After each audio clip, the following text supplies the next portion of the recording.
আগে বা কৃষ্ণ নাম যারা করেন, শুধুই কৃষ্ণ নাম করে, কৃষ্ণ নাম কীর্তন হোক বা জপের মালায় জপ করা হোক, করার আগে প্রথমে পঞ্চতত্ত্ব অবশ্যই করতে হয়, তারপরে কৃষ্ণ নাম করতে হয়, তাই তো? কেন বলুন তো, কেন পঞ্চতত্ত্বের কীর্তন আগে করতে হবে? হরিনাম জপ করতে গেলে কেন আগে পঞ্চতত্ত্বের নাম জপ করতে হবে? শ্রীকৃষ্ণ চৈতন্য প্রভু নিত্যানন্দ শ্রী অদ্বৈত গদাধর শিবাসাদি গৌর ভক্তবৃন্দ, এইটা কীর্তন করার সময় আগে গাইতে হবে, তারপরে কৃষ্ণ নাম করে যে নাম করেন। আর জপ করার সময়ও আগে প্রথমে পঞ্চতত্ত্বের নাম করতে হবে, তারপরে জপ করতে হবে। আপনারা নিজে নিজে গুরুর কাছ থেকে শুনে দেখবেন, গুরু যদি সঠিক শাস্ত্রজ্ঞ হয় উনি সঠিক কথাই বলবেন, তবে গুরু ধরতে যদি ভুল হয় সেটা আলাদা। কিসের জন্য? চৈতন্য চরিতামৃতে, চৈতন্য ভাগবতে প্রথমেই বলেছেন এই যে কৃষ্ণ নাম, হরে কৃষ্ণ মহামন্ত্র, আমরা যে কৃষ্ণ নামে মেতে আছি, আমরা যে কৃষ্ণ নাম জীবনের সার করেছি, সেই কৃষ্ণ নামটা এনেছে কে? কে এনেছে বলুন তো? মহাপ্রভু এনেছেন।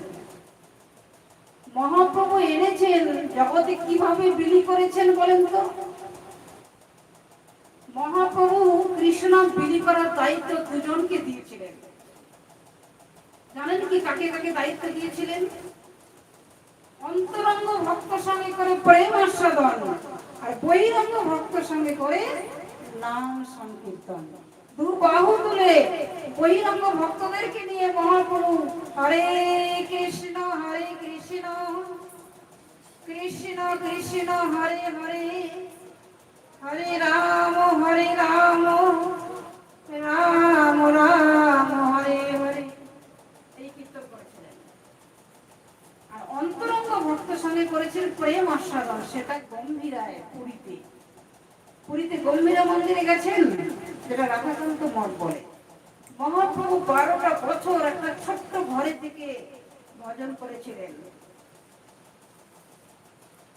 সেই গম্ভীরায় মহাপ্রভু রায় রামানন্দ স্বরূপ দামোদর, এই দুজনের সেবা, দুজনের কীর্তন শ্রবণ করেছিলেন।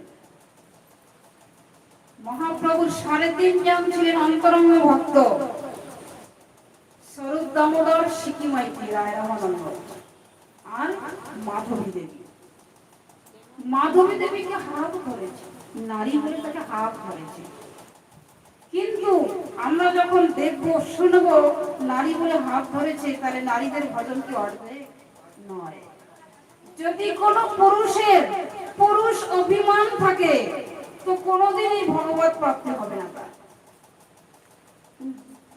যে কিনা নিজেকে ভগবানের দাসের অনুদাস, এটা ভাবনা যার ভিতর আসবে না, যতক্ষণ আসবে না ততক্ষণ ভগবানের কৃপা প্রাপ্ত হবে না।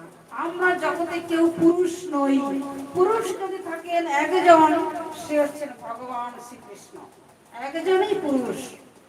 জগতে সকলেই প্রকৃতি মানে নারী। যেমন হরে কৃষ্ণ হরে কৃষ্ণ, যেমন বৃন্দাবনে মীরাবাইয়ের কথা বলছি। মীরাবাই রূপ গোস্বামীকে দেখা করতে গেছিলেন।